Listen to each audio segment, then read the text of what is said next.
Everyone, welcome back. 458 again. Right now we're going to be removing the under tray and possibly the back portion of the under tray to install the exhaust bypass module from Forza.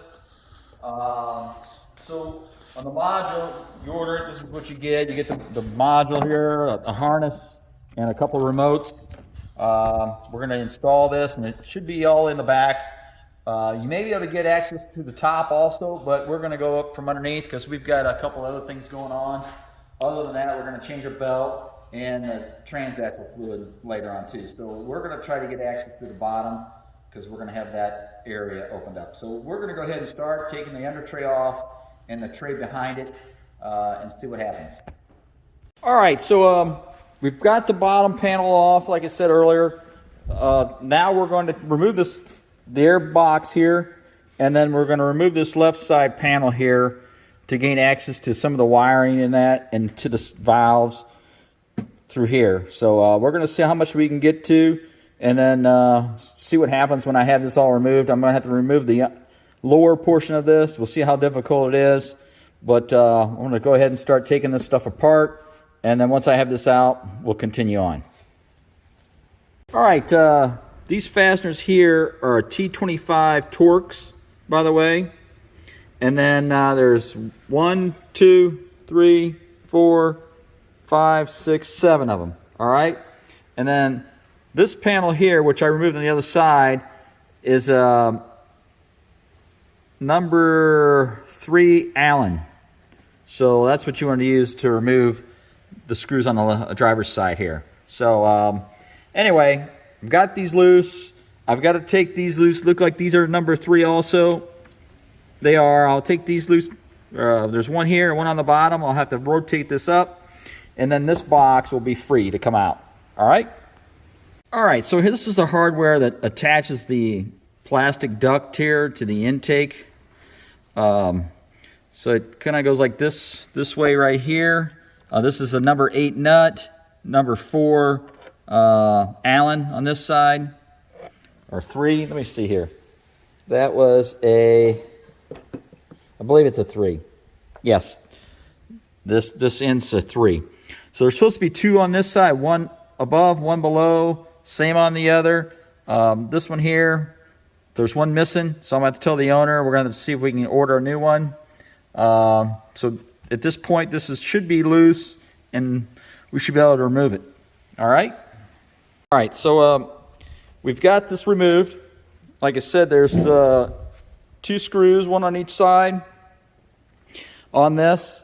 So that's removed, and it kind of comes out at an angle towards you. The front catches in these 3 slots, so when you're going back in, it's kind of got to catch, the front's got to catch these. You can see now, let me move my towel out of the way here. There's your air filter, and then we'll have to try to remove this lower box here. So we're going to go ahead and try to get that out of the way and see what happens. So the next thing I'm going to remove is this lower plenum assembly, or the bottom of the air box. And it looks like there's a number 10 here, 1 back in here, and then another one right there. You can see it right down in there. And then there's some worm clamps over here and on the other side.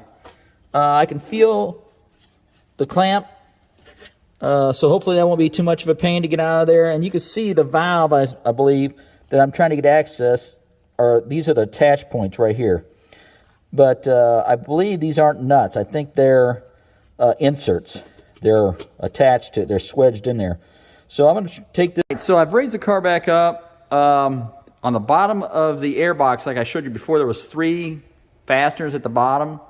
I'll show you from the bottom here what those are. There's one that's actually not installed, the center one, but the 2 outboard ones are installed. You can see the controller right there. If I can get my light in there and my arm in there, I'll kind of try to show you. But I can reach it from here. I mean, it's not a problem. I've got, my arms aren't that big, so.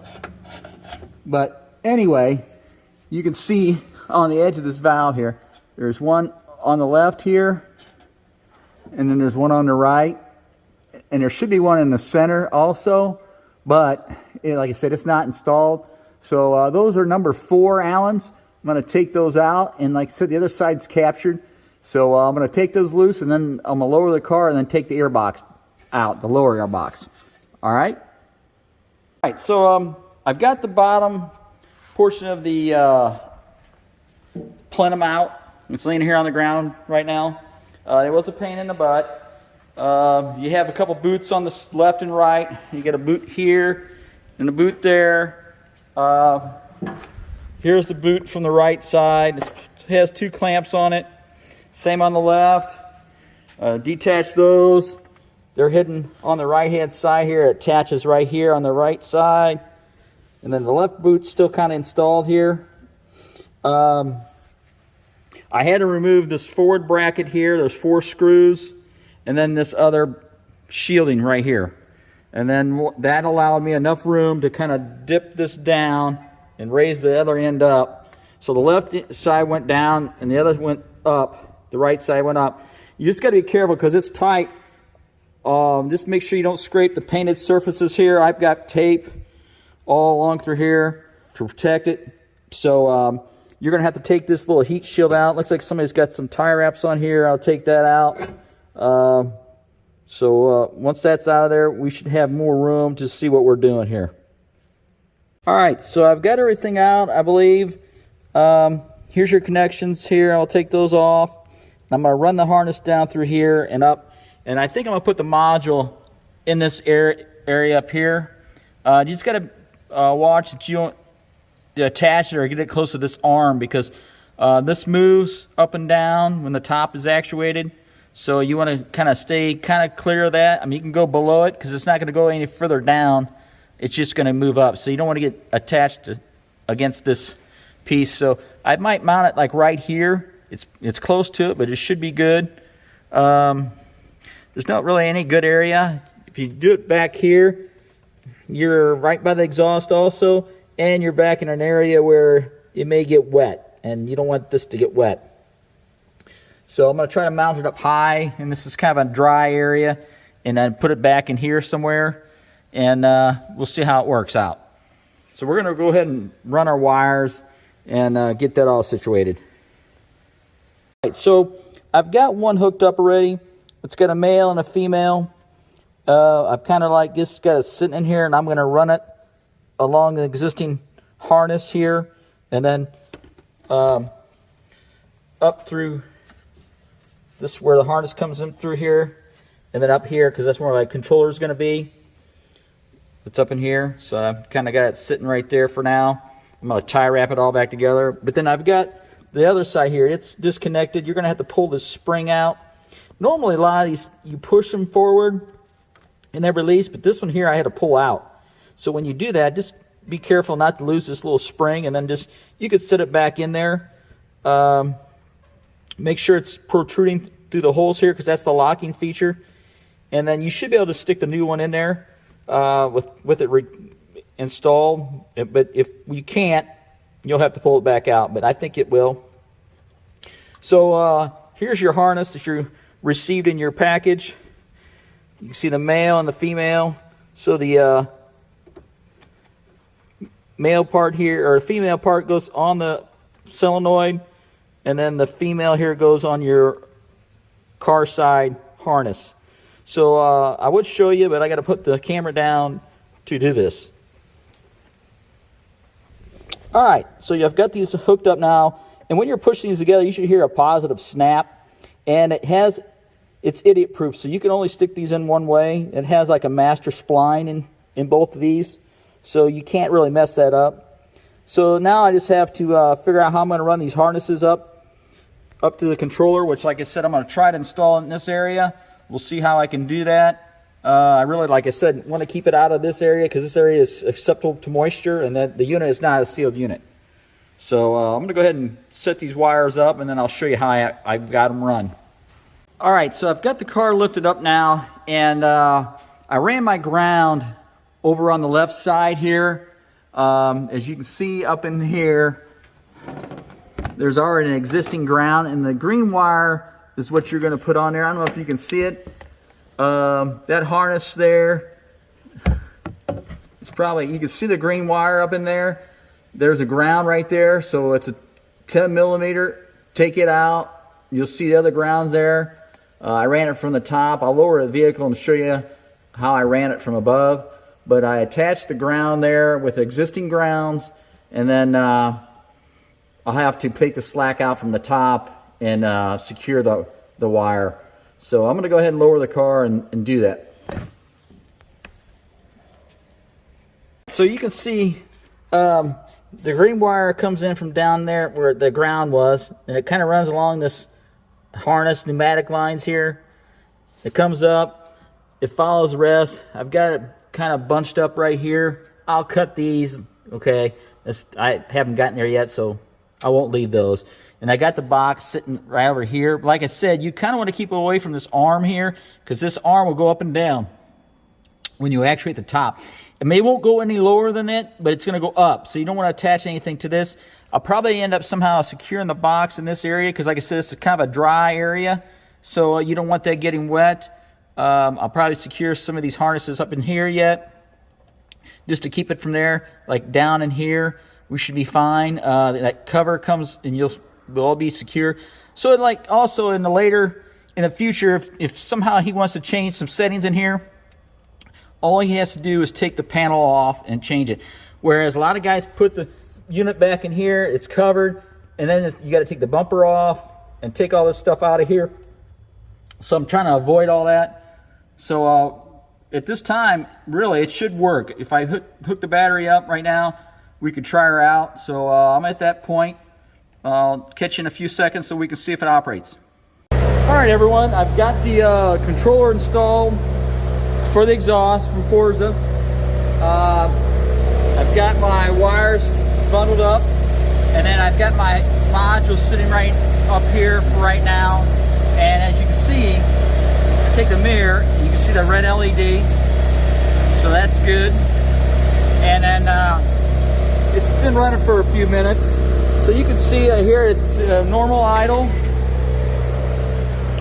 And then I'm going to take the controller here, and you can see the valves right down there.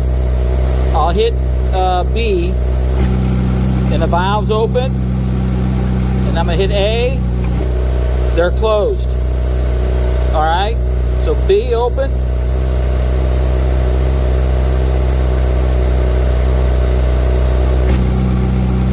And then A closed. All right, so it's working normally. As you can hear the difference.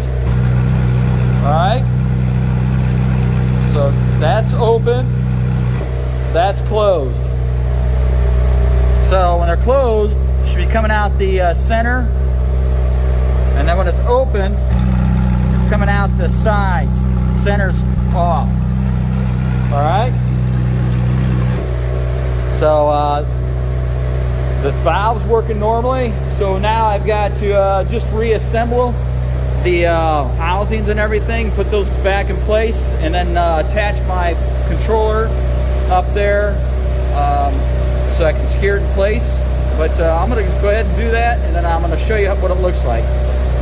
All right, so we've got our module mounted. We've actually covered it with some heat protective film, and it's secured to this harness here. It's out of the way of this arm, so if the top operates, it's not going to hit the harness. It's secured right here to keep this from moving at all. And like I said, this panel here is ready to go back on, so I'm going to do that right now. All right, so we've got our heat shield and everything put back in place. Controller's all working.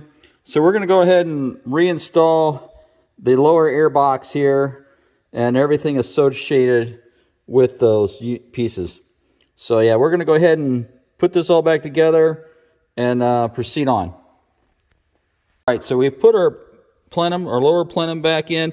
It's just sitting here for right now. So I kind of want to loosen there, so when I try to attach my solenoids back here, I can give a little bit of movement. So I'm going to go ahead and raise the car and then install those the screws in the solenoid valves behind this plenum. All right, so now I've got my solenoid valves up at the top there.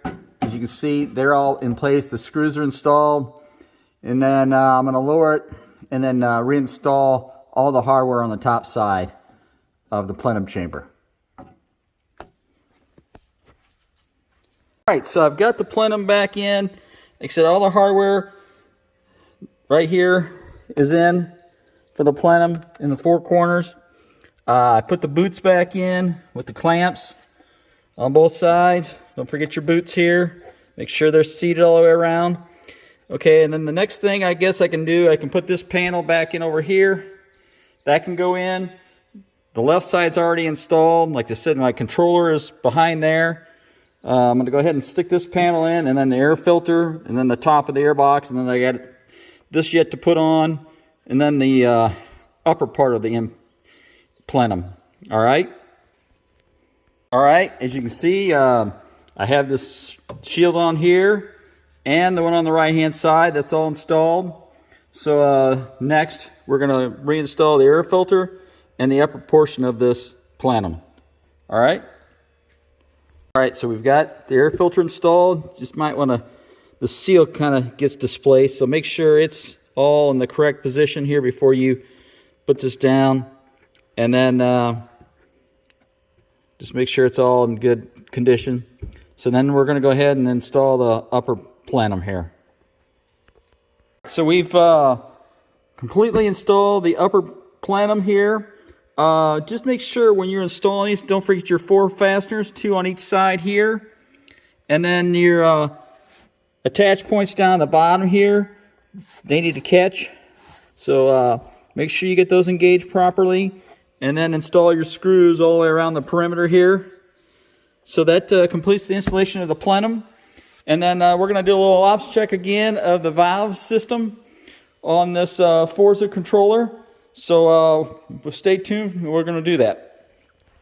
Alright, we're going to show you the operation of this Forza controller one more time before I complete this video. As you can see right now, we have the A button push, which is normal ECU operation. B will valves open, and then C is valves closed, and like I said, A is ECU controls the valves itself. So A is normal, factory setting, B's open, C's closed. It depends on how you can set your switches up. You can change that configuration on the controller, but that requires some switches to be placed in certain positions according to the manual. So that's how we have this set up. But anyway, thanks for watching, and hopefully you like this video and continue to watch our channel, and please subscribe, and I'll catch you later.